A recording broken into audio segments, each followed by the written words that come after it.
मीनू पाठक channel में आपका स्वागत है। दिन शुभ हो।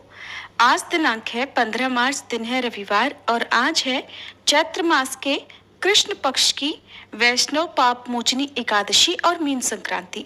आप सभी को एकादशी और मीन संक्रांति की भी बहुत बहुत शुभकामनाएं। आज की इस वीडियो में आप सुनेंगे चैत्र मास महात्म्य का 12वां अध्याय। उससे पहले जान लीजिए आज के पंचांग के बारे में। आज ब्रह्म मुहूर्त सुबह 5:02 से 5:50 तक रहेगा। सूर्योदय होगा सुबह 6:39 पर, सूर्यास्त होगा शाम 6:32 पर। एकादशी तिथि आज सुबह 9:16 तक रहेगी, बाद में द्वादशी तिथि प्रारंभ होगी। राहु काल शाम 4:30 से 6 बजे तक रहेगा। आइए पहले सुनते हैं सीता नित्यनेम की कहानी। इसके बाद आज आप गौतम मुनि और गायत्री माता की कथा सुनेंगे।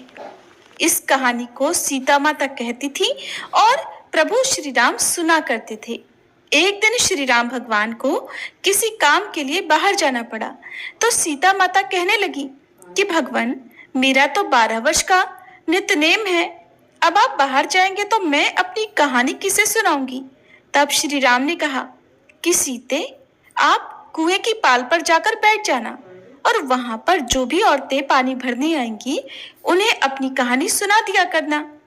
सीता माता कुएं की पाल पर जाकर बैठ गई। तभी एक स्त्री आई।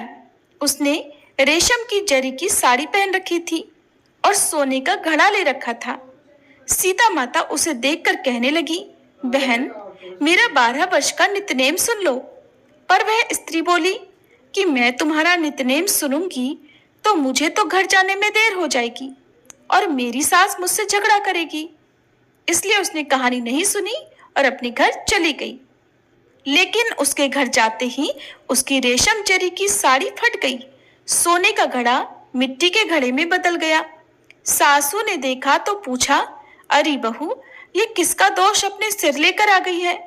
बहू बोली, माँ जी, कुएं पर एक औरत बैठी थी, उसने अपनी कहानी सुनने के लिए कहा, लेकिन मैंने नहीं सुनी, शायद उसी का ये फल मुझे मिला है। बहू की बात सुनकर अगले दिन वही साड़ी और वही घड़ा लेकर सास कुएं की पाल पर गई। सास को वहीं पर सीता माता बैठी मिली तो माता सीता ने कहा, बहन, मेरी कहानी सुन लीजिए। सासू बोली, एक बार छोड़, मैं तो 4 बार कहानी सुन लूंगी। तब सीता माता बोली, राम आए लक्ष्मण आए, देश के पुजारी आए, नित नेम का नेम लाए, आओ राम बैठो राम, तपी रसोई जीमो राम, माखन मिश्री खाओ राम, दूध पताशा पियो राम, सूत के पल का मोठो राम, शाल दुशाला पोठो राम, शाल दुशाला ओढ़ो राम, जब बोलूं राम ही राम, राम सवारे सबके काम, खाली घर भंडार भरेंगे, सबका बेड़ा पार करेंगे। श्री राम जय जय राम। सासू बोली, बहन, कहानी तो बहुत अच्छी लगी। फिर कहानी सुनकर सासू घर चली गई और उसकी साड़ी फिर से रेशम जरी की बन गई। मिट्टी का घड़ा भी फिर वापस से सोने के घड़े में बदल गया। बहू ने देखा तो कहने लगी, सासू माँ, आपने ये सब कैसे किया। सासू बोली, बहू, तो दोष लगाकर आई थी और मैं अब दोष उतार कर आ रही हूँ। बहू ने पूछा कि माँ जी, वह कुएं वाली स्त्री कौन है। सासू ने बताया कि वह तो सीता माता थी। वह पुराने से नया कर देती हैं, खाली घर में भंडार भर देती हैं। वह लक्ष्मी जी का वास घर में कर देती हैं और मनुष्य की जो भी इच्छा हो उसे पूर्ण कर देती हैं। बहू बोली, माँ जी, फिर तो ऐसी कहानी मुझे भी सुना दो। सास बोली कि ठीक है, तुम भी सुनो। फिर सास ने कहानी शुरू की। राम आए लक्ष्मण आए, देश के पुजारी आए, नित नेम का नेम लाए, आओ राम बैठो राम, तपी रसोई जीमो राम, माखन मिश्री खाओ राम, दूध बताशा पियो राम, सूत के पल का मोठो राम, शाल दुशाला पोठो राम, शाल दुशाला ओढ़ो राम, जब बोलूं राम ही राम, राम सवारे सबके काम, खाली घर भंडार भरेंगे, सबका बेड़ा पार करेंगे, बोलो श्री राम जय जय राम। कहानी सुनकर बहू बोली, माँ जी, कहानी तो बहुत अच्छी है। सासू ने कहा, ठीक है, अब से हम इस कहानी को रोज किया करेंगे।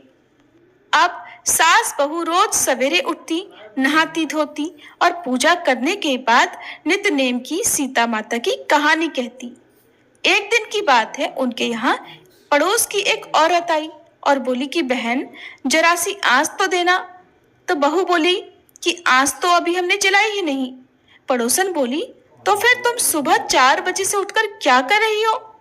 तो उन्होंने कहा कि हम तो सुबह सुबह उठकर पूजा करते हैं, फिर सीता माता की नित्य नेम की कहानी कहते हैं। पड़ोसन ने उनकी बात सुनकर फिर कहा कि सीता माता की कहानी कहने से तुम्हें क्या मिला? तब वे दोनों बोली कि सीता माता की कहानी कहने से घर में भंडार भर जाते हैं, सारे काम पूर्ण हो जाते हैं, मन की इच्छा भी पूरी होती है। पड़ोसन ने कहा बहन अगर ऐसा है तब तो फिर मुझे भी कहानी सुना दो। तब बहू बोली कि ठीक है, तुम भी ये कहानी सुन लो। राम आए लक्ष्मण आए, देश के पुजारी आए, नित नेम का नेम लाए। आओ राम बैठो राम, तपी रसोई जीमो राम, माखन मिश्री खाओ राम, दूध बताशा पियो राम, सूत के पल का मोठो राम, शाल दुशाला पोठो राम, शाल दुशाला ओढ़ो राम। जब बोलू राम ही राम, राम सवारे सबके काम, खाली घर भंडार भरेंगे, सबका बेड़ा पार करेंगे, श्री राम जय जय राम। पड़ोसन ने इस कहानी को सुना तो कहने लगी बहन कहानी तो बहुत अच्छी लगी। अब वह पड़ोसन भी नित्यनेम सीता माता की कहानी कहने लगी। कहानी कहने से सीता माता ने पड़ोसन के भी धन के भंडार भर दिए। देखते ही देखते अब तो पूरे मोहल्ले में नित्यनेम की कथा चल पड़ी और हर किसी की मनोकामना पूर्ण होने लगी। हे सीता माता, जैसे आपने उन सभी के भंडार भरे वैसे ही हमारे भी भरना। कहानी कहने वाले, सुनने वाले और हुंकार भरने वाले सबके भरना। सभी प्रेम से बोलिए सीता मैया की जय। अब सुनिए चैत्र मास महात्म्य का आज का अध्याय। व्यास जी कहते हैं राजन, एक समय की बात है, प्राणियों के कर्म का भोग कराने के लिए इंद्र ने 15 वर्षों तक जल बरसाना बंद कर दिया। इस अनावृष्टि के कारण संहारकारी घोर दुर्भिक्ष पड़ गया। घर घर में इतने शव एकत्रित हो गए कि जिनकी गणना तक नहीं हो सकती थी। सभी मनुष्य क्षुधा यानी भूख की ज्वाला से संतप्त होकर एक दूसरे को खाने के लिए दौड़ पड़ते थे। ऐसी बुरी स्थिति में बहुत से ब्राह्मणों ने एकत्र होकर ये उत्तम विचार किया कि गौतम जी तपस्या के बड़े धनी हैं। इस अवसर पर वे ही हमारे इस दुख को दूर कर सकते हैं। अतः अब हम सब लोग मिलकर उनके आश्रम पर चलें। वे मुनिवर अपने आश्रम पर गायत्री की उपासना कर रहे हैं। सुना है इस समय भी उनके यहाँ सुभिक्ष ही है। बहुत से प्राणी वहां पहुंच चुके हैं। इस प्रकार विचार करके वे सभी ब्राह्मण अपने अग्निहोत्र के सामान, कुटुंबी, गोधन तथा दास दासियों को लेकर गौतम जी के आश्रम पर गए। कुछ लोग पूर्व से, कुछ दक्षिण से, कुछ पश्चिम से और कुछ उत्तर दिशा से, अनेक दिशाओं से बहुत से ब्राह्मण वहां पहुंच गए। ब्राह्मणों के इस बड़े समाज को उपस्थित देखकर गौतम जी ने उनको प्रणाम किया। आसन आदि उपचारों से उन ब्राह्मणों की पूजा की। कुशल प्रश्न के बाद उनके आने का कारण पूछा। तब संपूर्ण ब्राह्मणों ने अपना अपना दुख उनके सामने निवेदन किया। वस्तुतः ब्राह्मण समाज बहुत दुखी था। उन सबको दुखी देखकर मुनि ने अभय प्रदान किया। उन्होंने कहा विप्रो, ये आश्रम आप ही लोगों का है। मैं सर्वथा आप लोगों का दास हूँ। मुझ दास के रहते आप लोगों को चिंता नहीं करनी चाहिए। इस समय आप तपोधन ब्राह्मणों के पधारने से मैं कृतकृत्य हो गया। जिनके दर्शन मात्र से दुष्कृत सुकृत के रूप में परिणत हो जाते हैं, वे सभी ब्राह्मण अपने चरणों की धूलि से मेरे गृह को पवित्र कर रहे हैं। आपके अनुग्रह से मैं तो धन्य हो गया हूँ।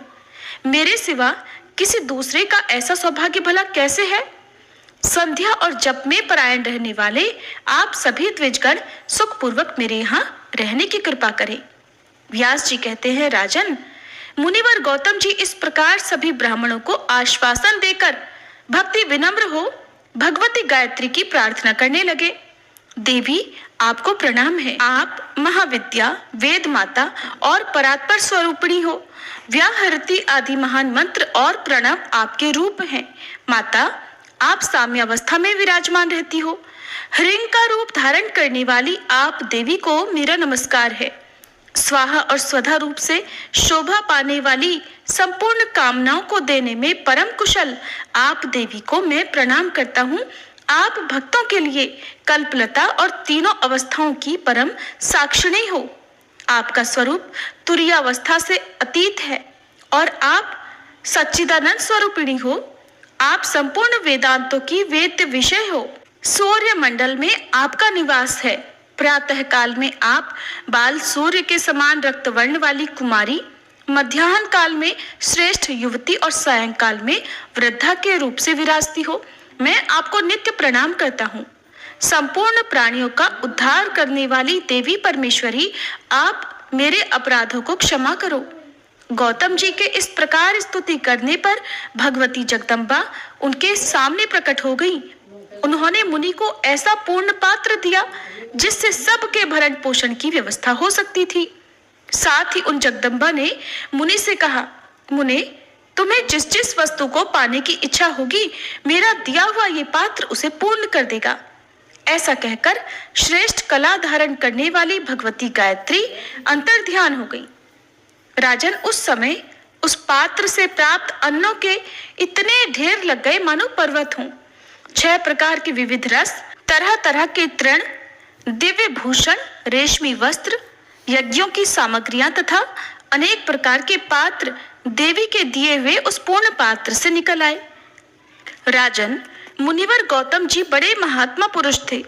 जिस जिस वस्तु के लिए उनके मन में इच्छा उत्पन्न होती थी, वे सभी पदार्थ देवी गायत्री के पूर्ण पात्र से प्राप्त हो जाते थे।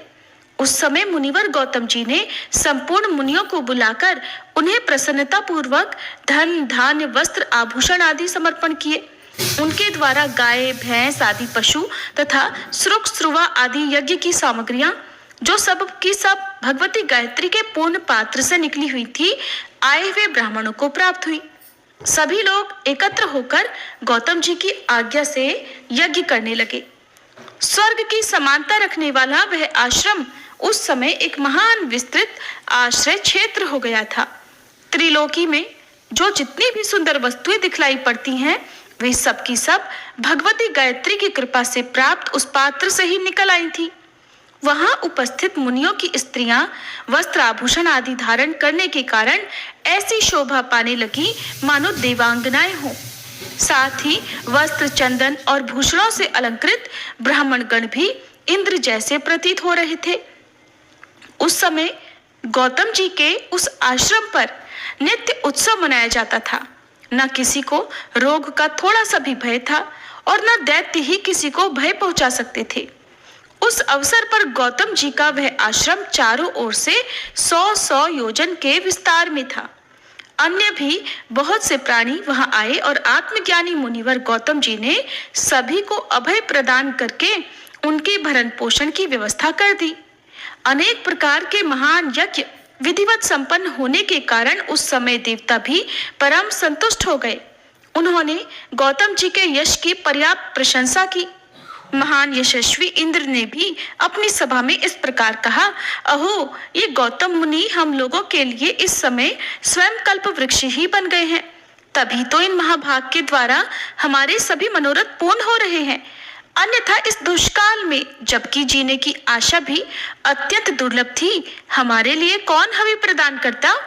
इस प्रकार मुनिवर गौतम जी 12 वर्षों तक श्रेष्ठ मुनियों के भरण पोषण की व्यवस्था करते रहे।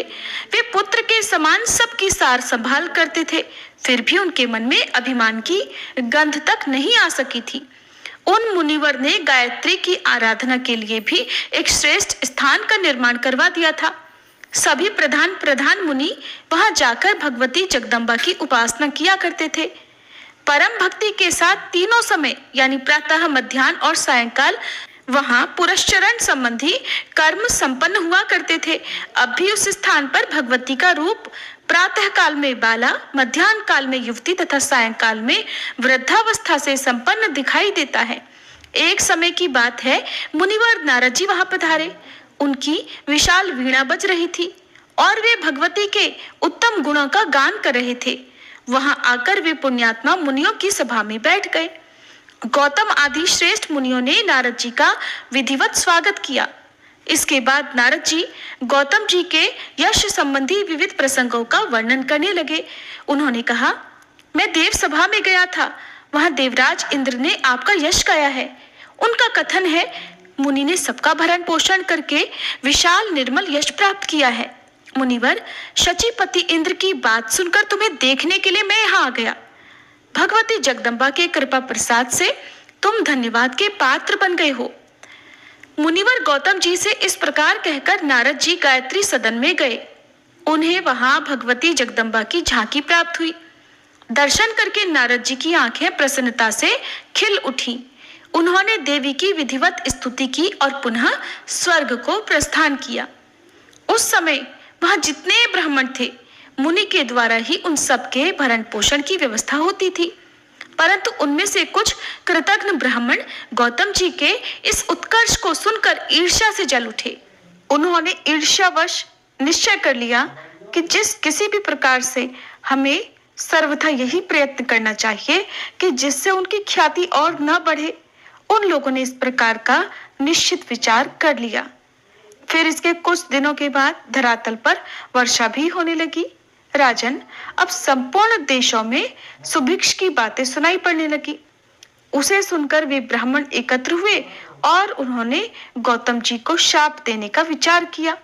महाराज, काल की महिमा का वर्णन कौन कर सकता है? राजन, उन कृतघ्न ब्राह्मणों ने माया की एक गऊ बनाई। उस गऊ का शरीर जीर्ण शीर्ण था, यानी बहुत कमजोर वो गाय थी। इतनी जीर्ण शीर्ण थी मानो अब वह मरना ही चाहती थी। जिस समय मुनिवर गौतम जी हवन काल उपस्थित होने पर यज्ञशाला में हवन कर रहे थे, उसी समय वह गऊ भी वहां पहुंच गई। मुनि ने हुम हुम इन शब्दों से उसे दूर भगाने का प्रयास किया। इतने में ही केवल मुंह से हुम हुम के शब्दों से ही उस गऊ के तो प्राण निकल गए। वे सारे ईर्ष्यालु ब्राह्मण तो इसी ताक में थे। जब उन्होंने देखा कि गऊ के प्राण निकल गए हैं तो उन्होंने खूब हल्ला मचा दिया कि इस दुष्ट गौतम ने गऊ की हत्या कर दी। मुनिवर गौतम जी भी हवन समाप्त करने के बाद अत्यंत आश्चर्य करने लगे कि मैंने तो इस गऊ को छुआ तक नहीं, फिर ये भला मेरे हाथों कैसे मर गई।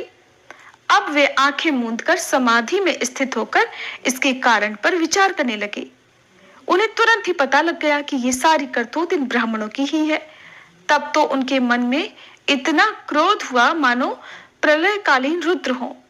उनकी आंखें लाल हो गईं और उन द्वेष करने वाले संपूर्ण ब्राह्मणों को उन्होंने ये शाप दे दिया कि अरे अधम ब्राह्मणों, आज से तुम वेद माता गायत्री के ध्यान और उसके मंत्र जप के सर्वथा अनाधिकारी हो जाओ। वेद, वेदोक्त यज्ञ तथा वेद की वार्ताओं में तुम अधम ब्राह्मणों का सर्वदा अनाधिकार हो जाए। शिव की उपासना, शिव मंत्र का जप और शिव संबंधी शास्त्र के अध्ययन के लिए भी तुम अधम ब्राह्मण सदा के लिए अनाधिकारी हो जाओ। तुम्हें कोई अधिकार नहीं है।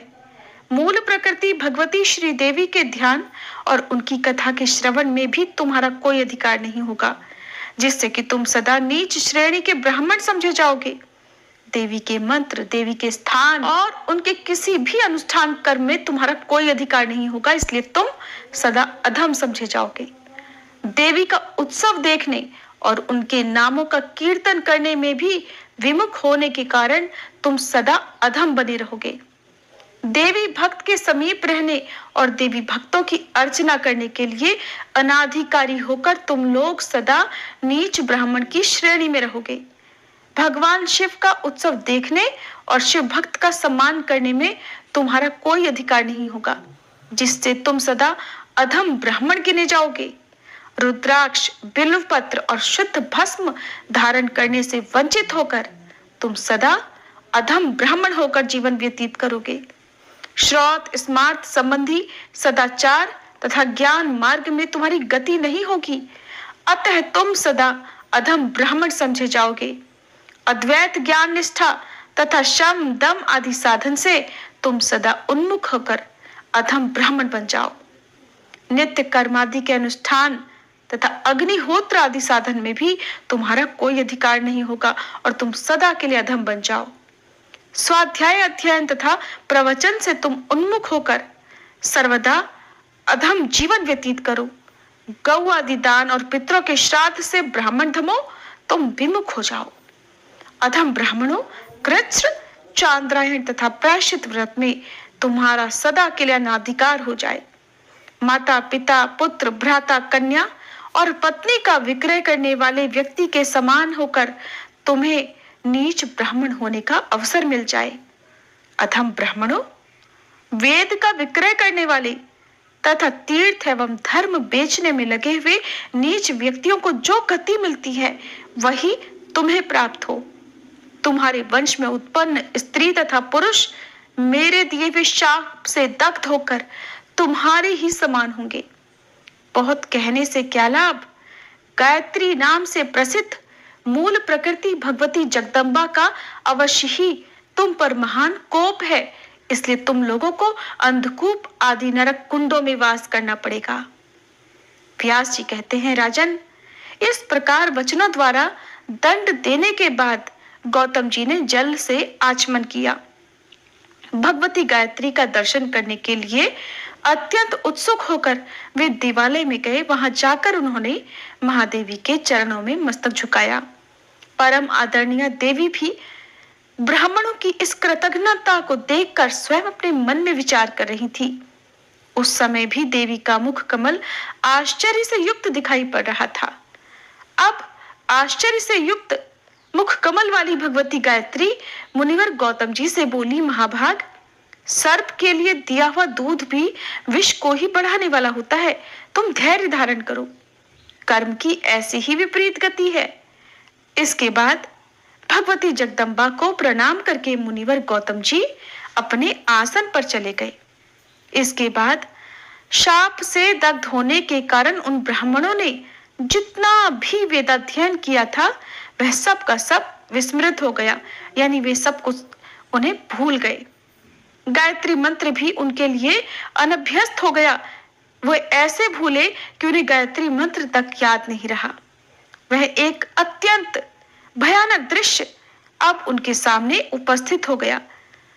वे सारे ब्राह्मण एकत्र होकर अत्यंत पश्चाताप करने लगे। फिर उन लोगों ने मुनि के सामने दंड की तरह पृथ्वी पर पड़कर उन्हें प्रणाम किया। लज्जा के कारण उन सब के सिर झुके हुए थे और वे तो कुछ भी कहने में असमर्थ थे। बस बार बार यही कह रहे थे, मुनिवर प्रसन्न होइए, प्रसन्न होइए मुनिवर। जब मुनिवर को चारों ओर से घेर कर वे प्रार्थना करने लगे तब दयालु मुनि का हृदय करुणा से भर गया। उन्होंने उन नीच ब्राह्मणों से कहा, ब्राह्मणों, जब तक भगवान श्री कृष्ण चंद्र का अवतार नहीं होगा तब तक तो तुम्हें कुंभीपाक नरक में अवश्य रहना पड़ेगा, क्योंकि मेरा वचन मिथ्या नहीं हो सकता। ये तुम्हें समझ लेना चाहिए। इसके बाद तुम लोगों का भूमंडल पर कलयुग में जन्म होगा। मेरी कही हुई ये सारी बातें होकर रहेंगी, ये अन्यथा नहीं हो सकती। हाँ, अगर तुम्हें शाप से मुक्त होने की इच्छा है तो तुम सब लोगों के लिए परम आवश्यक है कि भगवती गायत्री के चरण कमल की सतत उपासना करो। व्यास जी कहते हैं, राजन, इस प्रकार कहकर ब्राह्मणों को विदा करने के बाद ये सब कुछ प्रारब्ध का प्रभाव है, ऐसा विचारते हुए मुनि ने अपना चित्त शांत कर लिया। राजन, यही कारण है कि भगवान श्री कृष्ण के परम धाम पधार जाने पर जब कलयुग आ गया तब कुंभीपाक नरक से ब्राह्मण निकल आए। भूमंडल पर उनकी उत्पत्ति हुई। पूर्व काल में जितने ब्राह्मण शाप से दग्ध हो चुके थे वे ही त्रिकाल संध्या से हीन तथा गायत्री की भक्ति से विमुख होकर ब्राह्मण की जाति में उत्पन्न हुए हैं। उस शाप के प्रभाव से ही वेदों के प्रति उनकी श्रद्धा नहीं रही और वे पाखंड का प्रचार करने लगे।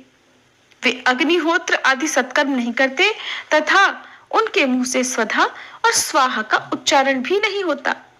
कितने तो ऐसे हैं जिन्हें मूल प्रकृति अव्यक्त स्वरूपिणी भगवती जगदम्बा का किंचित मात्र भी ज्ञान प्राप्त नहीं है। उन सब के दंडित होने पर भी उनके द्वारा दुराचार का ही प्रचार होता है। और बहुत से लंपट तो ऐसे हैं जो अत्यंत दुराचारी होकर पर स्त्रियों के साथ कुत्सित व्यवहार करने के कारण अपने निंदित, अपने घृणित कर्म के प्रभाव से पुनः कुंभीपाक नरक में ही जाएंगे। अतएव राजन, सब प्रकार से भगवती परमेश्वरी की ही आराधना करनी चाहिए। प्रिय श्रोताओ, ये था चैत्र मास महात्म्य का आज का अध्याय। इसके आगे का वृत्तांत आप सभी कल के अध्याय में जरूर सुनिएगा। अब सुनिए आज की भागवत कथा। श्री सुखदेव जी कहते हैं, परीक्षित, सत्राजित ने श्री कृष्ण को झूठा कलंक लगाया था। फिर उस अपराध का मार्जन करने के लिए उसने स्वयं स्यमंतक मणि सहित अपनी कन्या सत्यभामा भगवान श्री कृष्ण को सौंप दी। राजा परीक्षित ने पूछा, भगवान, सत्राजित ने भगवान श्री कृष्ण का क्या अपराध किया था? उसे स्यामंतक मणि कहाँ से मिली और उसने अपनी कन्या उन्हें क्यों दी? श्री सुखदेव जी कहने लगे, परीक्षित, सत्राजित भगवान सूर्य का बहुत बड़ा भक्त था। वे उसकी भक्ति से प्रसन्न होकर उसके बहुत बड़े मित्र बन गए थे। सूर्य भगवान ने ही प्रसन्न होकर बड़े प्रेम से उसे स्यमंतक मणि दी थी। सत्राजीत उस मणि को गले में धारण करके ऐसा चमकने लगा मानो स्वयं सूर्य ही हो। परीक्षित, जब सत्राजीत द्वारका में आया तब अत्यंत तेजस्विता के कारण लोग उसे पहचान नहीं सके। दूर से ही उसे देखकर लोगों की आंखें उसके तेज से चौंधिया गई। लोगों ने समझा कि कदाचित स्वयं सूर्य भगवान ही आ रहे हैं। उन लोगों ने भगवान के पास आकर उन्हें इस बात की सूचना दी। उस समय भगवान श्री कृष्ण चौसर खेल रहे थे। लोगों ने कहा, शंख चक्र गदाधारी नारायण, हे कमल नयन दामोदर, यदुवंश शिरोमणि गोविंद, आपको नमस्कार है। जगदीश्वर, देखिए, अपनी चमकीली किरणों से लोगों के नेत्रों को चौंधियाते हुए प्रचंड रश्मि भगवान सूर्य आपका दर्शन करने आ रहे हैं। प्रभु, सभी श्रेष्ठ देवता त्रिलोकी में आपकी प्राप्ति का मार्ग ढूंढते रहते हैं किंतु उसे पाते नहीं। आज आपको यदुवंश में छिपा हुआ जानकर स्वयं सूर्य नारायण आपका दर्शन करने आ रहे हैं। श्री सुखदेव जी कहते हैं, परीक्षित, अनजान पुरुषों की यह बात सुनकर कमल नयन भगवान श्री कृष्ण हंसने लगे। उन्होंने कहा, अरे ये सूर्यदेव नहीं है, ये तो सत्राजीत हैं जो मणि के कारण इतना चमक रहा है। उसके बाद सत्राजीत अपने समृद्ध घर में चला आया। घर पर उसके शुभागमन के उपलक्ष्य में मंगल उत्सव मनाया जा रहा था। उसने ब्राह्मणों के द्वारा स्यमंतक मणि को एक देव मंदिर में स्थापित करा दिया। परीक्षित, वह मणि प्रतिदिन 8 भार सोना दिया करती थी और जहां वह पूजित होकर रहती थी वहां दुर्भिक्ष, महामारी, ग्रह पीड़ा, सर्प भय, मानसिक और शारीरिक व्यथा तथा मायावियों का उपद्रव आदि कोई भी अशुभ नहीं होता था। एक बार भगवान श्री कृष्ण ने प्रसंगवश कहा कि सत्राजीत, तुम अपनी मणि राजा उग्रसेन को दे दो, परंतु वह इतना अर्थलोलुप लोभी था कि भगवान की आज्ञा का उल्लंघन होगा इसका कुछ भी विचार न करके उसे अस्वीकार कर दिया। एक दिन सत्राजीत के भाई प्रसेन ने उस परम प्रकाश में मणि को अपने गले में धारण कर लिया और फिर वह घोड़े पर सवार होकर शिकार खेलने वन में चला गया। वहां एक सिंह ने घोड़े सहित प्रसेन को मार डाला और उस मणि को छीन लिया। वो अभी पर्वत की गुफा में प्रवेश कर ही रहा था कि मणि के लिए ऋक्षराज जामवान ने उसे मार डाला। उन्होंने वह मणि अपनी गुफा में ले जाकर बच्चे को खेलने के लिए दे दी। अपने भाई प्रसेन के न लौटने से इधर उसके भाई सत्राजीत को बड़ा दुख हुआ। वो कहने लगा, बहुत संभव है कि श्री कृष्ण ने ही मेरे भाई को मार डाला हो, क्योंकि वो मणि गले में डालकर वन में गया था। सत्राजीत की ये बात सुनकर लोग आपस में कानाफूसी करने लगे। जब भगवान श्री कृष्ण ने सुना कि ये कलंक का टीका तो मेरे ही सिर लगाया गया है, तब वे उसे धो बहाने के उद्देश्य से नगर के कुछ सभ्य पुरुषों को साथ लेकर प्रसेन को ढूंढने के लिए वन में गए। वहां खोजते खोजते लोगों ने देखा कि घोर जंगल में सिंह ने प्रसेन और उसके घोड़े को मार डाला है। जब वे लोग सिंह के पैरों का चिन्ह देखते हुए आगे बढ़े, तब उन लोगों ने ये भी देखा कि पर्वत पर एक रीछ ने उस सिंह को भी मार डाला है। भगवान श्री कृष्ण ने सब लोगों को बाहर ही बिठा दिया और अकेले ही घोर अंधकार से भरी हुई ऋक्षराज की उस भयंकर गुफा में प्रवेश किया। भगवान ने वहां जाकर देखा कि श्रेष्ठ मणि स्यमंतक को बच्चों का खिलौना बना दिया गया है। वे उसे हर लेने की इच्छा से बच्चे के पास जा खड़े हुए। उस गुफा में एक अपरिचित मनुष्य को देखकर बच्चे की धाय भयभीत की तरह चिल्ला उठी। उसकी चिल्लाहट सुनकर परम बलि ऋक्षराज जामवान क्रोधित होकर वहां दौड़े आए। परीक्षित, जामवान उस समय क्रोधित हो रहे थे। उन्हें भगवान की महिमा, उनके प्रभाव का पता ही नहीं चला। उन्होंने भगवान को एक साधारण मनुष्य समझ लिया और वे अपने स्वामी भगवान श्री कृष्ण से युद्ध करने लगे। जिस प्रकार मांस के लिए दो बाज आपस में लड़ते हैं, वैसे ही विजयाभिलाषी भगवान श्री कृष्ण और जामवान आपस में घमासान युद्ध करने लगे। पहले तो उन्होंने अस्त्र शस्त्रों का प्रहार किया, फिर शिलाओं का। इसके बाद वे वृक्ष उखाड़कर एक दूसरे पर फेंकने लगे। अंत में उनमें बाहुयुद्ध होने लगा। परीक्षित, वज्र प्रहार के समान कठोर घूंसों से आपस में वे 28 दिन तक बिना विश्राम किए दिन रात लड़ते रहे।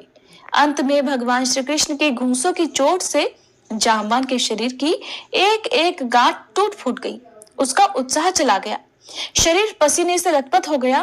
तब उन्होंने अत्यंत विस्मित चकित होकर भगवान श्री कृष्ण से कहा, प्रभु, मैं जान गया कि आप ही समस्त प्राणियों के स्वामी, रक्षक, पुराण पुरुष भगवान विष्णु हैं। आप ही सबके प्राण, इंद्रिय बल, मनोबल और शरीर बल हैं। आप विश्व के रचयिता, ब्रह्मा आदि को भी बनाने वाले हैं। बनाए हुए पदार्थों में भी सत्ता रूप से आप ही विराजमान हैं।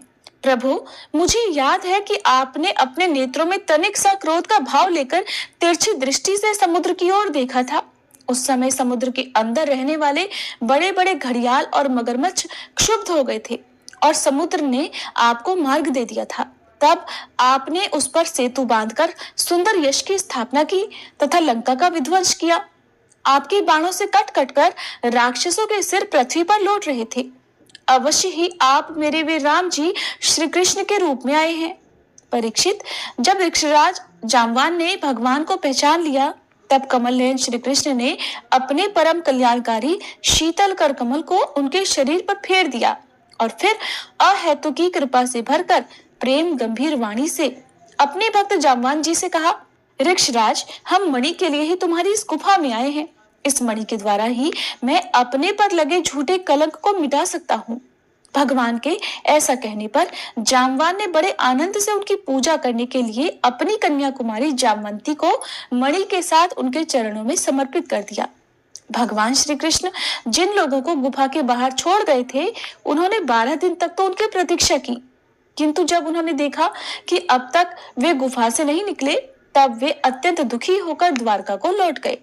वहां जब माता देवकी, रुक्मणी, वसुदेव जी तथा अन्य संबंधियों और कुटुंबियों को ये मालूम हुआ कि श्री कृष्ण गुफा में से नहीं निकले, तब उन्हें बड़ा दुख हुआ। सभी द्वारकावासी अत्यंत दुखित होकर सत्राजीत को भला बुरा कहने लगे और भगवान श्री कृष्ण की प्राप्ति के लिए महामाया दुर्गा देवी की शरण में गए। उनकी उपासना करने लगे। उनकी उपासना से दुर्गा देवी प्रसन्न हुई और उन्होंने आशीर्वाद दिया।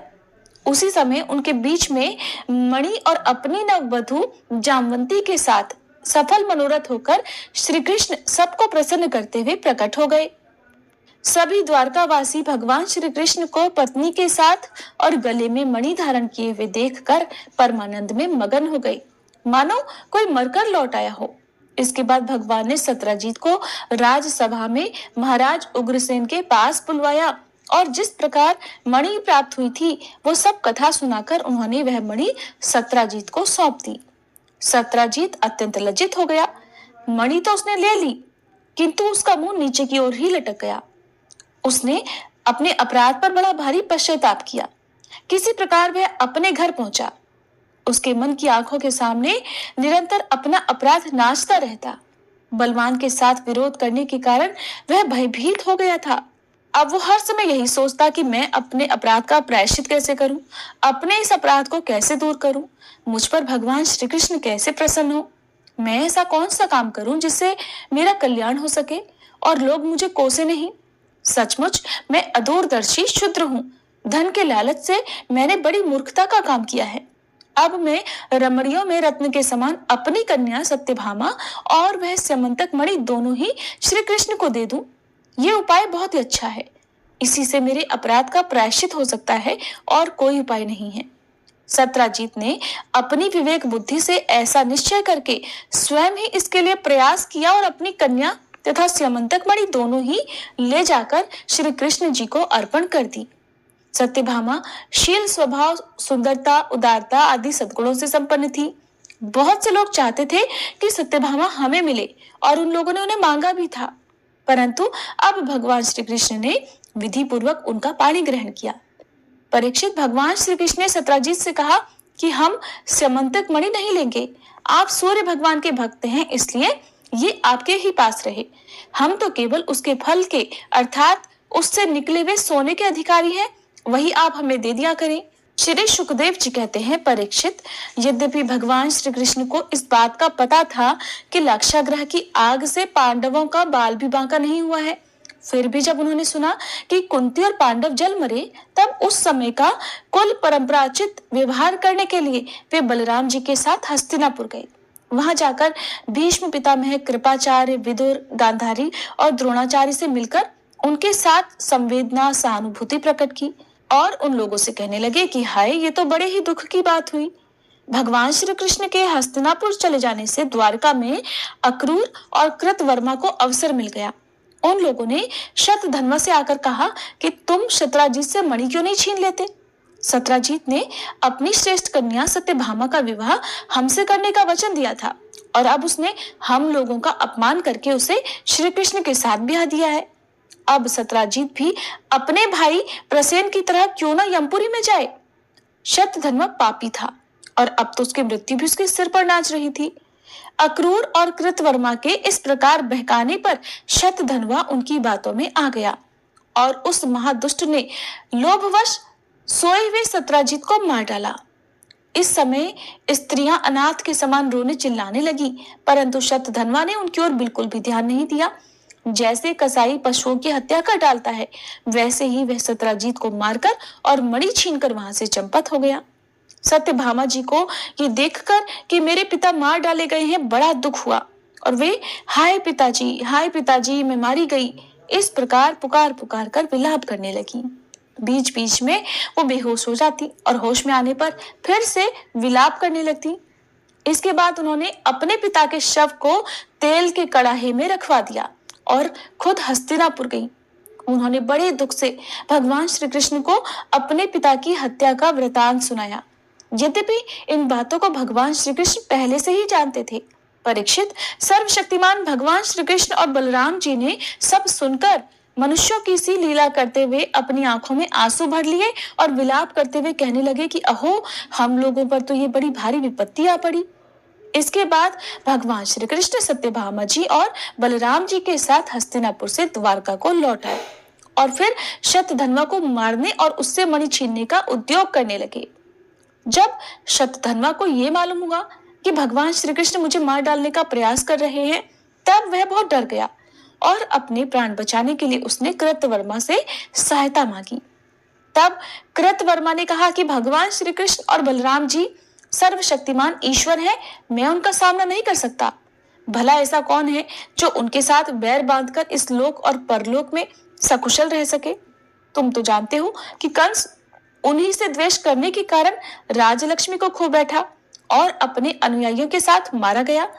जरासंध जैसे शूरवीर को भी उनके सामने 17 बार मैदान में हार कर बिना रथ के ही अपनी राजधानी में लौट जाना पड़ा था। जब कृतवर्मा ने उसे इस प्रकार टका सा जवाब दे दिया, तब शतधन्वा ने सहायता के लिए अक्रूर जी से प्रार्थना की। उन्होंने कहा, भाई, ऐसा कौन है जो सर्वशक्तिमान भगवान का बल पौरुष जानकर भी उनसे बैर विरोध ठाने। जो भगवान खेल खेल में ही इस विश्व की रचना, रक्षा और संहार करते हैं तथा जो कब क्या करना चाहते हैं, इस बात को माया से मोहित ब्रह्मा आदि विश्व विधाता भी नहीं समझ पाते। जिन्होंने 7 वर्ष की अवस्था में, जब वे बिल्कुल बालक ही थे, एक हाथ से ही गिरिराज गोवर्धन को उखाड़ लिया और जैसे नन्हे नन्हे बच्चे बरसाती छत्ते को उखाड़कर हाथ में रख लिया करते हैं, वैसे ही खेल खेल में 7 दिनों तक उसे उठाए रखा। मैं तो उन भगवान श्री कृष्ण को नमस्कार करता हूँ। उनके कर्म अद्भुत है।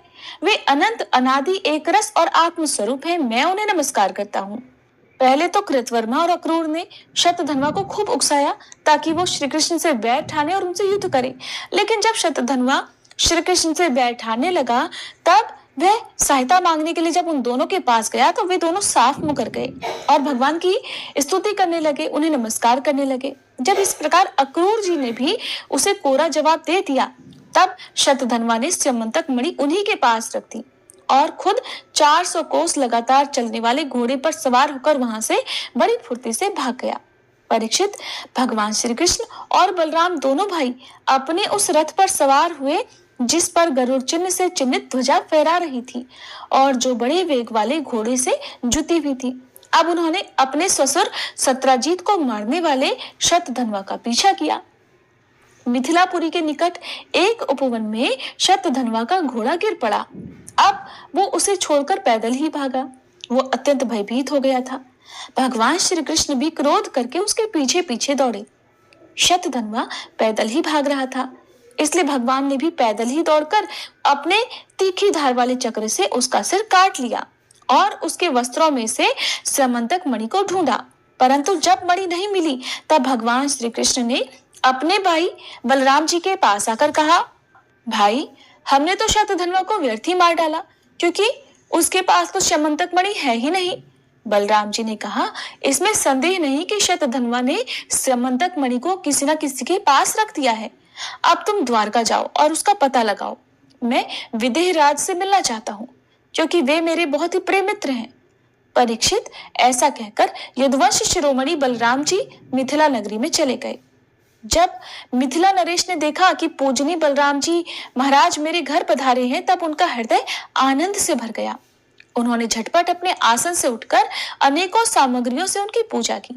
इसके बाद भगवान बलराम जी कई वर्षों तक मिथिलापुरी में ही रहे। महात्मा जनक ने बड़े प्रेम और सम्मान से उन्हें रखा। इसके बाद समय पर धृतराष्ट्र के पुत्र दुर्योधन ने बलराम जी से गदा युद्ध की शिक्षा ग्रहण की। अपनी प्रिया सत्यभामा का प्रिय कार्य करके भगवान श्री कृष्ण द्वारका लौट आए और उनको यह समाचार सुना दिया कि शतधनवा को मार डाला, किंतु स्यमंतक मणि उसके पास नहीं मिली। इसके बाद उन्होंने भाई बंधुओं के साथ अपने ससुर सत्राजीत की वे सब और्ध्वदैहिक क्रियाएं करवाई जिनसे मृतक प्राणी का परलोक सुधरता है। अक्रूर और कृतवर्मा ने शतधनवा को सत्राजीत के वध के लिए उत्तेजित किया था। इसलिए जब उन्होंने सुना कि भगवान श्री कृष्ण ने शतधनवा को मार डाला है, तब वे अत्यंत भयभीत होकर द्वारका से भाग खड़े हुए। परीक्षित, कुछ लोग ऐसा मानते हैं कि अक्रूर के द्वारका से चले जाने पर द्वारका वासियों को बहुत प्रकार के अनिष्टों और अरिष्टों का सामना करना पड़ा। उस समय नगर के बड़े बूढ़े लोगों ने कहा कि एक बार काशी नरेश के राज्य में वर्षा नहीं हो रही थी, सूखा पड़ गया था। तब उन्होंने अपने राज्य में आए हुए अक्रूर के पिता श्वफल्क को अपनी पुत्री गांधिनी ब्याह दी। तब उस प्रदेश में वर्षा हुई। अक्रूर भी श्वफल्क के ही पुत्र हैं और इनका प्रभाव भी वैसा ही है। इसलिए जहां जहां अक्रूर रहते हैं वहां वहां खूब वर्षा होती है और किसी प्रकार का कष्ट और महामारी आदि उपद्रव नहीं होते। परीक्षित, उन लोगों की बात सुनकर भगवान ने सोचा कि इस उपद्रव का यही कारण नहीं है। ये जानकर भी भगवान ने दूत भेजकर अक्रूर जी को ढूंढवाया और आने पर उनसे बातचीत की। भगवान ने उनका खूब आदर सत्कार किया और मीठी मीठी प्रेम की बातें कहकर उनसे संभाषण किया। परीक्षित, भगवान सबके चित्त का एक एक संकल्प देखते रहते हैं, इसलिए उन्होंने मुस्कुराते हुए अक्रूर से कहा, चाचा जी, आप दान धर्म के पालक हैं। हमें ये बात पहले से ही मालूम है कि शतधनवा आपके पास वह स्यमंतक मणि छोड़ कर गया है जो बड़ी ही प्रकाशमान और धन देने वाली है। आप तो जानते ही हैं कि सत्राजीत के कोई पुत्र नहीं है, इसलिए उनकी लड़की के लड़के, उनके नाती ही उन्हें तिलांजलि और पिंडदान करेंगे, उनका ऋण चुकाएंगे और जो कुछ बच रहेगा उसके उत्तराधिकारी होंगे। इस प्रकार शास्त्रीय दृष्टि से यद्यपि स्यमंतक मणि हमारे पुत्रों को ही मिलनी चाहिए, फिर भी वह मणि आपके ही पास रहे, क्योंकि आप बहुत बड़े व्रतनिष्ठ और पवित्र आत्मा हैं और दूसरों के लिए उस मणि को रखना अत्यंत कठिन भी है। परंतु हमारे सामने एक बहुत बड़ी कठिनाई ये आ गई है कि हमारे बड़े भाई बलराम जी मणि के संबंध में मेरी बातों का पूरा विश्वास नहीं करते। इसलिए महाभाग्यवान अक्रूर जी, आप वो मणि दिखाकर हमारे इष्ट मित्र बलराम जी, सत्यभामा और जामंती का संदेह दूर कर दीजिए और उनके हृदय में शांति का संचार कीजिए।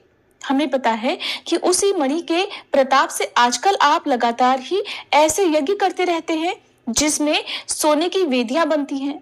परीक्षित, जब भगवान श्री कृष्ण ने इस प्रकार सांत्वना देकर अक्रूर जी को समझाया बुझाया, तब उन्होंने वस्त्र में लपेटी हुई सूर्य के समान प्रकाशमान वह मणि निकालकर भगवान को दे दी। भगवान ने वह स्यमंतक मणि अपने जाति भाइयों को दिखाकर अपना कलंक दूर किया और उसे अपने पास रखने में समर्थ होने पर भी फिर से अक्रूर जी को लौटा दिया। सर्वशक्तिमान सर्वव्यापक भगवान श्री कृष्ण के पराक्रमों से परिपूर्ण ये आख्यान समस्त पापों, अपराधों और कलंकों को धोने वाला है, परम मंगलमय है। जो इसे पढ़ता, सुनता अथवा स्मरण करता है, वह सब प्रकार की अपकीर्ति और पापों से छूटकर शांति का अनुभव करता है। श्री सुखदेव जी कहते हैं, परीक्षित, अब पांडवों का पता चल गया था कि वे लाक्षा भवन में जले नहीं हैं। एक बार भगवान श्री कृष्ण उनसे मिलने के लिए इंद्रप्रस्थ पधारे। उनके साथ सात्यकी आदि बहुत से यदुवंशी भी थे। जब वीर पांडवों ने देखा कि सर्वेश्वर भगवान श्री कृष्ण पधारे हैं, तो जैसे प्राणों का संचार होने पर सभी इंद्रियां सचेत हो जाती हैं, वैसे ही वे सब के सब उठकर एक साथ खड़े हुए। वीर पांडवों ने भगवान श्री कृष्ण का आलिंगन किया। उनके अंग संग से उनके सारे पाप ताप धुल गए। भगवान की प्रेम भरी मुस्कुराहट से सुशोभित मुख सुषमा देखकर वे आनंद में मगन हो गए। भगवान श्री कृष्ण ने युधिष्ठिर और भीमसेन के चरणों में प्रणाम किया और अर्जुन को हृदय से लगाया। नकुल और सहदेव ने भगवान के चरणों की वंदना की। जब भगवान श्री कृष्ण श्रेष्ठ सिंहासन पर विराजमान हो गए, तब परम सुंदरी श्याम वर्णा द्रौपदी, जो नव विवाहिता होने के कारण कुछ लजा रही थी, धीरे धीरे भगवान श्री कृष्ण के पास आई और उन्हें प्रणाम किया। भगवान श्री कृष्ण के समान ही वीर सात्यकी का भी स्वागत सत्कार और अभिनंदन वंदन किया। फिर वे एक आसन पर बैठ गए। दूसरे यदुवंशियों का भी यथायोग्य सत्कार किया गया और वे भी श्री कृष्ण के चारों ओर आसनों पर बैठ गए। इसके बाद भगवान श्री कृष्ण अपनी बुआ कुंती के पास गए और उनके चरणों में प्रणाम किया। कुंती जी ने अत्यंत स्नेहवश उन्हें अपने हृदय से लगा लिया। उस समय उनके नेत्रों में प्रेम के आंसू छलक आए। कुंती जी ने श्री कृष्ण से अपने भाई बंधुओं की कुशल क्षेम पूछी और भगवान ने भी उनका यथोचित उत्तर देकर उनसे उनकी पुत्रवधू द्रौपदी और स्वयं उनका कुशल मंगल पूछा। उस समय प्रेम की विवलता से कुंती जी का गला रुंध गया, नेत्रों से आंसू बह रहे थे। भगवान के पूछने पर उन्हें अपने पहले के क्लेश पर क्लेश याद आने लगे। वे अपने को बहुत संभाल कर, जिनका दर्शन समस्त क्लेशों का अंत करने के लिए ही हुआ करता है, उन भगवान श्री कृष्ण से कहने लगी, श्री कृष्ण, जिस समय तुमने हम लोगों को अपना कुटुंबी समझकर स्मरण किया और हमारा कुशल मंगल जानने के लिए भाई अक्रूर जी को भेजा, उसी समय हमारा कल्याण हो गया। हम अनाथों को तुमने सनाथ कर दिया।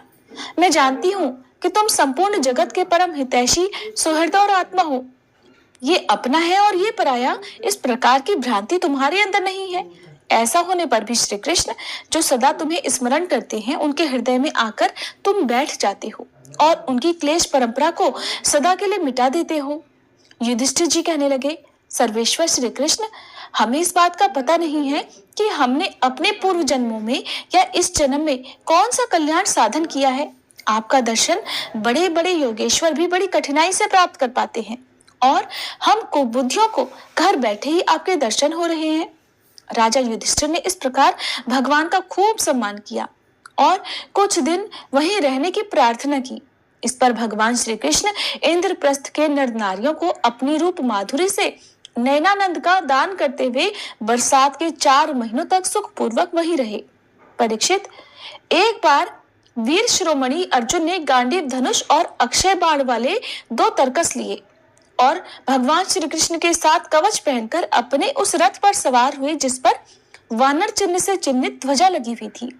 इसके बाद विपक्षी वीरों का नाश करने वाले अर्जुन उस घने वन में शिकार खेलने गए, जो बहुत से सिंह, बाघ आदि भयंकर जानवरों से भरा हुआ था।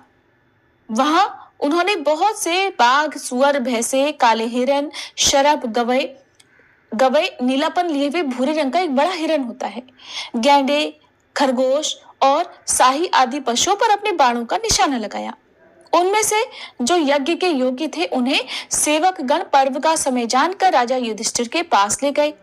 अर्जुन शिकार खेलते खेलते थक गए थे।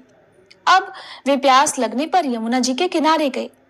भगवान श्री कृष्ण और अर्जुन दोनों महारथियों ने यमुना जी में हाथ पैर धोकर उनका निर्मल जल पिया और देखा कि एक परम सुंदरी कन्या वह तपस्या कर रही है। उस श्रेष्ठ सुंदरी की जंघा, दांत और मुख अत्यंत सुंदर थे। अपने प्रिय मित्र श्री कृष्ण के भेजने पर अर्जुन ने उनके पास जाकर पूछा, सुंदरी तुम कौन हो, किसकी पुत्री हो, कहाँ से आई हो और क्या करना चाहती हो? मैं ऐसा समझता हूँ कि तुम अपने योग्य पति चाह रही हो। हे कल्याणी, तुम अपनी सारी बात बताओ। कालिंदी नाम की उस युवती ने कहा, मैं भगवान सूर्यदेव की पुत्री हूँ। मैं सर्वश्रेष्ठ वरदानी भगवान विष्णु को पति के रूप में प्राप्त करना चाहती हूँ और इसीलिए ये कठोर तपस्या कर रही हूँ। वीर अर्जुन, मैं लक्ष्मी के परम आश्रय भगवान को छोड़कर और किसी को अपना पति नहीं बना सकती। अनाथों के एकमात्र सहारे प्रेम बांटने वाले भगवान श्री कृष्ण मुझ पर प्रसन्न हो। मेरा नाम है कालिंदी। यमुना जल में मेरे पिता सूर्य ने मेरे लिए एक भवन भी बनवा दिया है, उसी में मैं रहती हूँ। जब तक भगवान का दर्शन नहीं होगा मैं यहीं रहूंगी। अर्जुन ने जाकर भगवान श्री कृष्ण से ये सारी बातें कह दी। वे तो पहले से ही सब कुछ जानते थे। अब उन्होंने कालिंदी को अपने रथ पर बिठा लिया और धर्मराज युधिष्ठिर के पास ले आए। इसके बाद पांडवों की प्रार्थना से भगवान श्री कृष्ण ने पांडवों के रहने के लिए एक अत्यंत अद्भुत और विचित्र नगर विश्वकर्मा जी के द्वारा बनवा दिया। भगवान इस बार पांडवों को आनंद देने और उनका हित करने के लिए वहां बहुत दिनों तक रहे। इसी बीच अग्निदेव को खांडव वन दिलाने के लिए वे अर्जुन के सारथी भी बने। खांडव वन का भोजन मिल जाने से अग्निदेव बहुत प्रसन्न हुए। उन्होंने अर्जुन को गांडीव, धनुष, 4 सफेद घोड़े, एक रथ और 2 अटूट बाणों वाले तरकस और एक ऐसा कवच दिया जिसे कोई भी शस्त्र या शास्त्रधारी भेद ना सके। खांडव दाह के समय अर्जुन ने मय दानव को जलने से बचा लिया था, इसलिए उसने अर्जुन से मित्रता करके उनके लिए एक परम अद्भुत सभा बना दी। उसी सभा में दुर्योधन को जल में स्थल और स्थल में जल का भ्रम हुआ था। कुछ दिनों बाद भगवान श्री कृष्ण अर्जुन की अनुमति और अन्य संबंधियों का अनुमोदन प्राप्त करके सात्यकी आदि के साथ द्वारका लौट आए। वहां आकर उन्होंने विवाह के योग्य ऋतु और ज्योतिष शास्त्र के अनुसार प्रशंसित पवित्र लगन में कालिंदी जी का पाणी ग्रहण किया। इससे उनके स्वजन संबंधियों को परम मंगल और परमानंद की प्राप्ति हुई। उज्जैन देश के राजा थे विंद और अनुविंद। वे दुर्योधन के वशवर्ती और अनुयायी थे। उनकी बहन मित्रविंदा ने स्वयंवर में भगवान श्री कृष्ण को ही अपना पति बनाना चाहा, परंतु विंद और अनुविंद ने अपनी बहन को रोक दिया। परीक्षित, मित्रविंदा श्री कृष्ण की बुआ राजाधि देवी की कन्या थी। भगवान श्री कृष्ण राजाओं की भरी सभा में उसे बलपूर्वक हर कर ले गए और सभी लोग अपना समूह लिए बैठते देखते ही रह गए। परीक्षित, कौशल देश के राजा थे नग्नजित। वे अत्यंत धार्मिक थे। उनकी परम सुंदरी कन्या का नाम था सत्या। नग्नजित की पुत्री होने से वह नागनजिती भी कहलाती थी। परीक्षित, राजा की प्रतिज्ञा के अनुसार 7 दुर्दांत बैलों पर विजय प्राप्त न कर सकने के कारण कोई भी राजा उस कन्या से विवाह नहीं कर सके, क्योंकि उनके सींग बड़े तीखे थे और वे बैल किसी वीर पुरुष की गंध भी नहीं सह सकते थे। जब यदुवंश शिरोमणि भगवान श्री कृष्ण ने यह समाचार सुना कि जो पुरुष उन बैलों को जीत लेगा उसे ही सत्या प्राप्त होगी, तब वे बहुत बड़ी सेना साथ लेकर अयोध्या जा पहुंचे। कौशल नरेश अर्थात अयोध्या के नरेश महाराज नग्नजित ने बड़ी प्रसन्नता से उनकी अगवानी की और आसन आदि देकर बहुत बड़ी पूजा सामग्री से उनका सत्कार किया। भगवान श्री कृष्ण ने भी उनका बहुत बहुत अभिनंदन किया। राजा नग्नजित की कन्या सत्या ने देखा कि मेरे चिर अभिलषित रमा रमण भगवान श्री कृष्ण यहाँ पधारे हैं। तब उसने मन ही मन ये इच्छा की कि यदि मैंने व्रत नियम आदि का पालन करके केवल इन्हीं का चिंतन किया हो तो ये ही मेरे पति हो और मेरी विशुद्ध लालसा को पूर्ण करें। नागनजिती सत्या मन ही मन सोचने लगी, भगवती लक्ष्मी, ब्रह्मा, शंकर और बड़े बड़े लोकपाल जिनके पद पंकज का पराग अपने सिर पर धारण करते हैं और जिन प्रभु ने अपनी बनाई हुई मर्यादा का पालन करने के लिए ही समय समय पर अनेकों लीला अवतार ग्रहण किए हैं। वे प्रभु मेरे किस धर्म, व्रत अथवा नियम से प्रसन्न होंगे? वे तो केवल अपनी कृपा से ही प्रसन्न हो सकते हैं। परीक्षित, राजा नग्नजित ने भगवान श्री कृष्ण की विधि पूर्वक अर्चना पूजा करके ये प्रार्थना की कि जगत के एकमात्र स्वामी नारायण, आप अपने स्वरूप भूत आनंद से ही परिपूर्ण हैं और मैं हूँ एक तुच्छ मनुष्य। मैं आपकी क्या सेवा करूं? श्री सुखदेव जी कहते हैं, परीक्षित, राजा नग्नजित का दिया हुआ आसन, पूजा आदि स्वीकार करके भगवान श्री कृष्ण बहुत संतुष्ट हुए। उन्होंने मुस्कुराते हुए मेघ के समान गंभीर वाणी से कहा, राजन, जो क्षत्रिय अपने धर्म में स्थित है उसका कुछ भी मांगना उचित नहीं। धर्म के विद्वानों ने उसके इस कर्म की निंदा की है। फिर भी मैं आपसे सौहार्द का, प्रेम का संबंध स्थापित करने के लिए आपकी कन्या चाहता हूँ। हमारे यहाँ इसके बदले में कुछ भी शुल्क देने की प्रथा नहीं है। राजा नग्नजित ने कहा, प्रभु, आप समस्त गुणों की धाम हैं, एकमात्र आश्रय हैं। आपके वक्ष स्थल पर भगवती लक्ष्मी नित्य निरंतर निवास करती हैं। आपसे बढ़कर कन्या के लिए अभीष्ट वर भला और कौन हो सकता है? परंतु यदुवंशी शिरोमणि, हमने पहले ही इस विषय में एक प्रण कर लिया है। कन्या के लिए कौन सा वर उपयुक्त है, उसका बल पौरुष कैसा है, ये सब बातें जानने के लिए ही ऐसा किया गया है। वीर श्रेष्ठ श्री कृष्ण, हमारे ये सातों बैल किसी के वश में न आने वाले और बिना सधाए हुए हैं। इन्होंने बहुत से राजकुमारों के अंगों को खंडित करके उनका उत्साह तोड़ दिया है। श्री कृष्ण, यदि इन्हें आप ही नाथ ले, अपने वश में कर लें, तो हे लक्ष्मीपते, आप ही हमारी कन्या के लिए अभीष्ट वर होंगे। भगवान श्री कृष्ण ने राजा नग्नजित का ऐसा प्रण सुनकर कमर में फेंट कस ली और अपने 7 रूप बनाकर खेल खेल में उन बैलों को नाथ लिया। इससे बैलों का घमंड चूर हो गया और उनका बल पौरुष भी जाता रहा। अब भगवान श्री कृष्ण उन्हें रस्सी से बांधकर इस प्रकार खींचने लगे जैसे खेलते समय नन्हा सा बालक काठ के बैलों को घसीटता है। राजा नग्नजित को बड़ा आश्चर्य हुआ। फिर उन्होंने प्रसन्न होकर भगवान श्री कृष्ण को अपनी कन्या का दान कर दिया और सर्वशक्तिमान भगवान श्री कृष्ण ने भी अपने अनुरूप पत्नी सत्या का विधि पूर्वक पाणी ग्रहण किया। रानियों ने देखा कि हमारी कन्या को उसके अत्यंत प्यारे भगवान श्री कृष्ण ही पति के रूप में प्राप्त हो गए हैं। तब उन्हें बड़ा आनंद हुआ और चारों ओर बड़ा भारी उत्सव मनाया जाने लगा। शंख, ढोल, नगाड़े बजने लगे। सब ओर गाना बजाना होने लगा। ब्राह्मण आशीर्वाद देने लगे। सुंदर वस्त्र, पुष्पों के हार और गहनों से सज धज कर नगर के नर नारी आनंद मनाने लगे। राजा नग्नजित ने 10,000 गौवें और 3,000 ऐसी नवयुवती दासियां जो सुंदर वस्त्र और गले में स्वर्ण हार पहने हुए थी, उपहार में दी। इनके साथ ही 9,000 हाथी, 9 लाख रथ, 9 करोड़ घोड़े और 9 अरब सेवक भी दहेज में दिए। कौशल नरेश राजा नग्नजित ने कन्या और दामाद को रथ पर चढ़ाकर एक बड़ी सेना के साथ विदा कर दिया। उस समय उनका हृदय वात्सल स्नेह के उद्वेग से द्रवित हो रहा था। श्री सुखदेव जी कहते हैं, परीक्षित, यदुवंशियों ने और राजा नग्नजित के बैलों ने पहले बहुत से राजाओं का बल पौरुष धूल में मिला दिया था। जब उन राजाओं ने ये समाचार सुना, तब उनसे भगवान श्री कृष्ण की यह विजय सहन नहीं हुई। उन लोगों ने नागनजिती सत्या को लेकर जाते समय मार्ग में भगवान श्री कृष्ण को घेर लिया और बड़ी ही तेजी से वे उन पर बाणों की वर्षा करने लगे। उस समय पांडव वीर अर्जुन ने अपने मित्र भगवान श्री कृष्ण का प्रिय करने के लिए, उनकी रक्षा करने के लिए गांडीव धनुष धारण करके जैसे कोई सिंह छोटे मोटे पशुओं को खदेड़ देता है, वैसे ही उन नरपतियों को मार पीट कर भगा दिया। इसके बाद यदुवंशी शिरोमणि देवकी नंदन भगवान श्री कृष्ण उस दहेज और सत्या के साथ द्वारका में आए और वहां रहकर गृहस्थोचित विहार करने लगे। परीक्षित, भगवान श्री कृष्ण की बुआ श्रुत कीर्ति कैकय देश में ब्याही गई थी। उनकी कन्या का नाम था भद्रा। उसके भाई संतर्दन आदि ने उसे स्वयं ही भगवान श्री कृष्ण को दे दिया और उन्होंने उसका पाणी ग्रहण किया।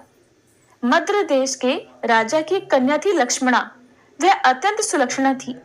जैसे गरुड़ ने स्वर्ग से अमृत का हरण किया था, वैसे ही भगवान श्री कृष्ण ने स्वयंवर में अकेले ही उसे हर लिया। परीक्षित, इस प्रकार भगवान श्री कृष्ण की और भी सहस्त्रों पत्नियां थीं। उन परम सुंदरियों को वे भौमासुर को मारकर उसके बंदीगृह से छुड़ाकर लाए थे।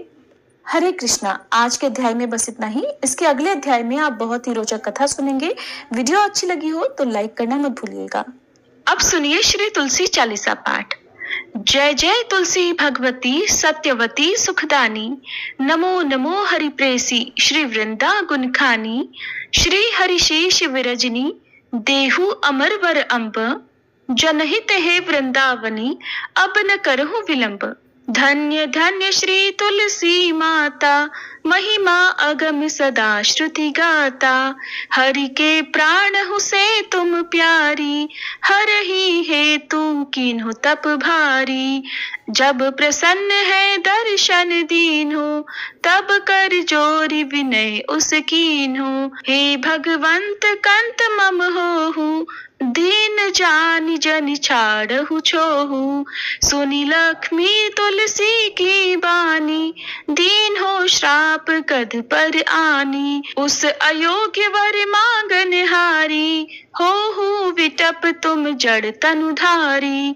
सुनी तुलसी ही श्रप्यो तेहि ठामा, करहु वास तुहु नीचन धामा। दियो वचन हरि तब तत्काला, सुनहु सुमुखी जनि होहु विहाला। समय पाई व्यवहारो पाति तोरा, पूजहि आस वचन सत मोरा। तब गोकुल मह गोप सुदामा, तासु भई तुलसी तू बामा। कृष्ण रास लीला के माही, राधे शक्य प्रेम लखि नाही। दियो श्राप तुलसी तत्काला, नर लोक ही तुम जन्महु बाला। यो गोप वह दानव राजा, शंख चूर्ण नामक शिर ताजा। तुलसी भई तासु की नारी, परम सती गुण रूप अगारी। अस द्वय कल्प बीत जब गयऊ, कल्प तृतीय जन्म तब भयऊ। वृंदा नाम भयो तुलसी को, असुर जलंधर नाम पति को। कर अति द्वंद अतुल बल धामा, कीन्हा शंकर से संग्रामा। जब निज सैन्य सहित शिव हारे, मरहि न तब हर हर ही पुकारे। पतिव्रता वृंदा थी नारी, को न सके पति संहारी। तब जलंधर ही वेश बनाई, वृंदा ढिग हरि पहुँच्यो जाई। शिव हित लही करी कपट प्रसंगा, कियो सतित्व धर्म तो ही भंगा। भयो जलंधर कर संहारा, सुनी उर शोक अपारा।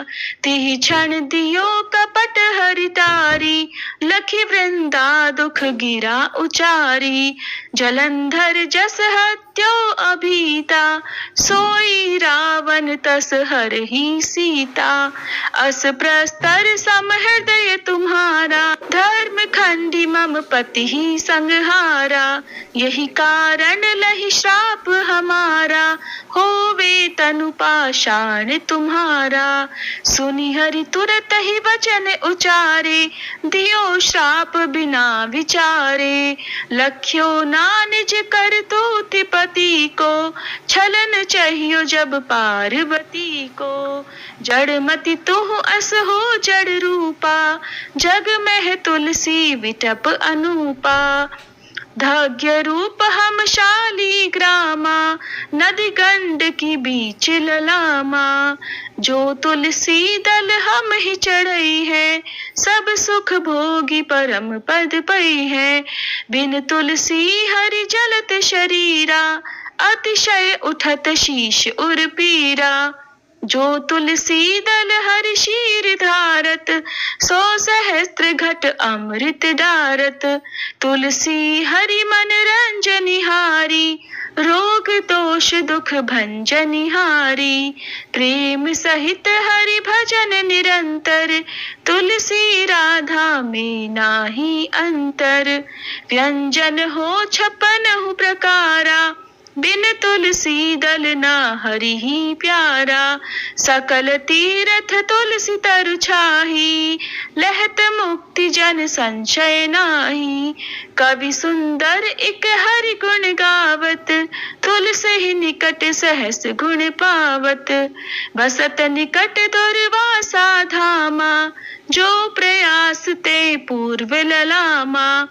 पाठ करहि जो नित नर नारी, होहि सुख भाषहि त्रिपुरारी। तुलसी चालीसा पढ़ही तुलसी तरु ग्रह धारी, दीप दान करि पुत्र फल पावहि बंध्यो नारी। सकल दुख दरिद्र हरि हार है परम प्रसन्न, आशे धन जन लड़ही ग्रह बसहि पूर्णा अत्र। आपको ये कथा अच्छी लगी हो तो शेयर, लाइक, सब्सक्राइब करें। हरे कृष्णा, जय श्री राधे राधे।